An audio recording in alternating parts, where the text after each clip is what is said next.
On this video, I'm going to continue what I've started in the book of Kohelet, Ecclesiastes. We've done down through the first 5 verses, looking at the Hebrew and then looking at the grammar, reading the Hebrew, followed by grammar, and then a brief commentary. Ecclesiastes, which is Kohelet in Hebrew, is the most philosophical book of the entire uh, Old Testament, really the entire Bible, including Old and New Testament. It's a book that has to do with old age and looking back over life. And the older I get, the more the book speaks to me. They said that Solomon, as a young man, wrote Proverbs, or I'm sorry, Song of Songs. As a middle-aged man, wrote Proverbs, and as an old man, wrote Kohelet, or Ecclesiastes. So I'm going back to what I had covered just briefly, and it reads, Divrei Kohelet ben David melech Berushalayim. The words of the Kohelet, son of David, king in Jerusalem. And so some take this to be someone writing as though it were Solomon. Others take it as Solomon. I personally take the view that Solomon is writing, and he's writing about life at the end of life and making observations. So the main theme then is in verse 2. Havel havalim amar kohelet. Havel havalim hakol havel. Vanity of vanities, says the Kohelet. Vanity of vanities, all is vanity. Havel means that which is transitory, that which is fleeting. We could say transitory. Everything is transitory or fleeting. It's like taking a breath. On a cold day, you see it and then it's gone. And so that seems to be what he's going to do, try a lot of things, human wisdom, pleasure, money, materialism, etc., popularity, and talk about how it's all fleeting and going away. And then verse 3, Ma yitron la adam becho amalo she ya'amot tachat ha-shamish. What profit or what advancement is there or is there for man in all of his toil by which he toils under the sun? In other words, what does one have left after toiling under the sun through the whole of life? Under the sun means looking at life as we see it right now. And then in this world, what is there? And he's writing, as I said, as an old man. He then talks about how generations come and go. Dur holek v'dur ba v'ha'aretz le'olam omaret. That is, a generation is going, a generation comes, but the earth bides or stands forever. And we've already done the grammar. A generation is going away, a generation comes, a cow participle in holek, masculine singular in ba, and also in omaret, a cow participle feminine singular from amad. So generations come and go. It's like a generation is going off the scene, a generation is coming on. It's sort of like Shakespeare said, we all do our bit part and on the stage, and then new actors come on. So then he begins to show the transitoriness by a number of illustrations concerning generations going off the scene and coming on, and also how the sun arises and sets. Notice V'zarach Hashemesh Uba Hashemesh Ve'el Mekomo Sho'ev Zoreach Hu Sham. The sun arises and the sun goes down, and into its place, literally, it pants to go. It is hastening to go from where it arises. We've already looked at this. V'zarach, zarah is a cow perfect, third masculine singular, from the root zarah, to arise. So, and the sun arises, and the sun goes down, uva, ve'el mekomo sho'ev, and unto its place it pants to go. Sho'ev means it hurries to go. It's a cow participle, masculine singular again, and so is zoreah. It hastens to go or hurries to go from where it arises. So I'm going to go on. I stopped there last time, and now we're moving on to verse 6. He moves from the sun, illustrating his theme of everything changing, to the wind. Notice Holek el Darom v'sovev el Safon. Sovev, Holek Haruach v'al sevivotav Sham or Shav Haruach. That is, going unto the south and turning about unto the north. Turning goes the wind, and upon its turnings the wind returns.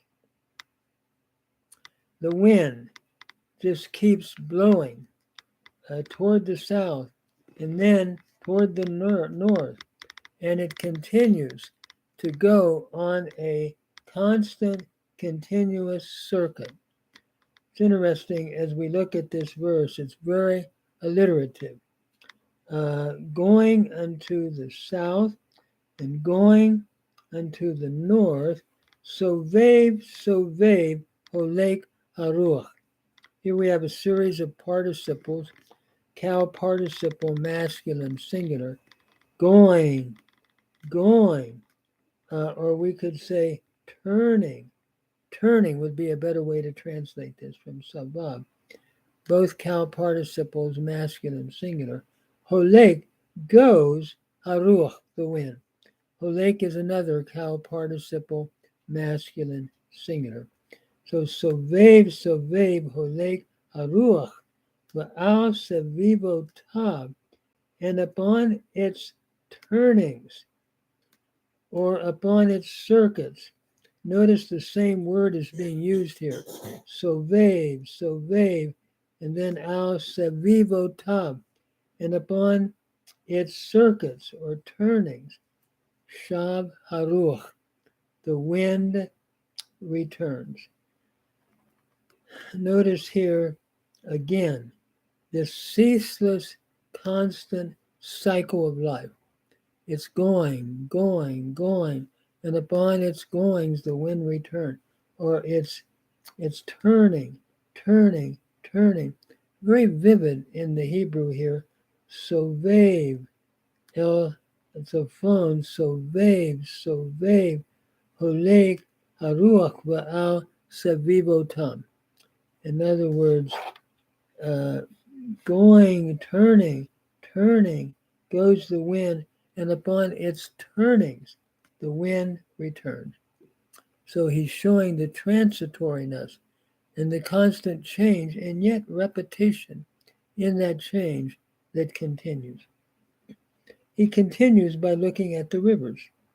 Kol hanechalim holechim el hayam, ve'el hayam einenu maleh, el makom sheha nechalim holechim sham hem shavim lalechet. That is, all the rivers go unto the sea, and yet the sea is not full. unto the place from where the rivers go, there they return to go. Let me just say a word about the grammar here. Looking at the rivers, notice all the rivers are going unto the sea. Holachim is from halak, it's a cow participle masculine plural. So all the rivers are going into the sea, and yet the sea, enenu male, the sea is not full. Male is a cow perfect, a third masculine singular from male. So the rivers are not full, a stated form here, unto the place where the rivers are going, shehanechalim holachim, unto the place where the rivers go. Notice holachim again is the cow participle masculine plural.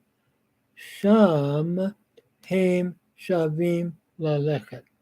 There they return to go. Shavim again is another participle, cow participle masculine plural, from shuv, to return. And lalachet is a infinitive construct, cow infinitive construct from halak. There they return to go.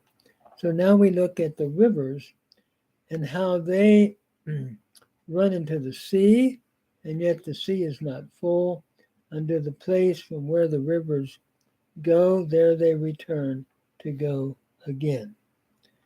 So we're looking at what is constantly changing and yet continuing to be the same. There is an interesting quote from the clouds by Aristophanes, and I find this in the book of the Kohelet that is written by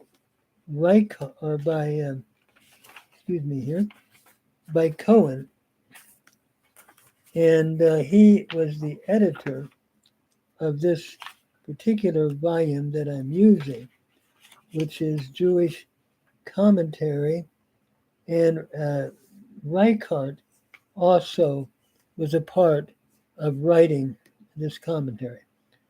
Two rabbis, Reichart and Cohen. So basically, what we're seeing here is that everything continues to repeat itself and yet to be the same. And there's this quote, as I said, from the clouds by Aristophanes. The sea, though all the rivers flow to it, increaseth not in volume. So it's a similar observation. So what we're seeing here is he's looking at nature to drive home his theme that everything is changing. Nothing stays the same. And that's one of the things that I have to deal with at this point in life. In some ways, I would like life to go back the way it was 20 years ago. But that's not the way it is. Everything is in a constant change, a constant flux, and that's really true with all of us. And so he's setting the stage now to look at life and to examine it in light of all this transitoriness. Is there any kind of meaning we can find? And he's an old man, I believe, reflecting on life. Very philosophical, a wonderful book, and I've enjoyed it since I was very young, and I decided at this point in life I would go through it, analyzing the Hebrew grammar and talking about the meaning of the Kohelet or Ecclesiastes. So how do we find meaning in the world that we're in with all the changes that keep happening? And that's what he's going to deal with. He's just stating the theme now of change and yet a constancy in that change. And then he'll begin to look at human wisdom, look at pleasure, look at money, look at popularity, all these things, and talk about how we understand it in order to find wisdom, to see what's going on and how to live life successfully. That's what we're going to be looking at. So I'm going to stop here.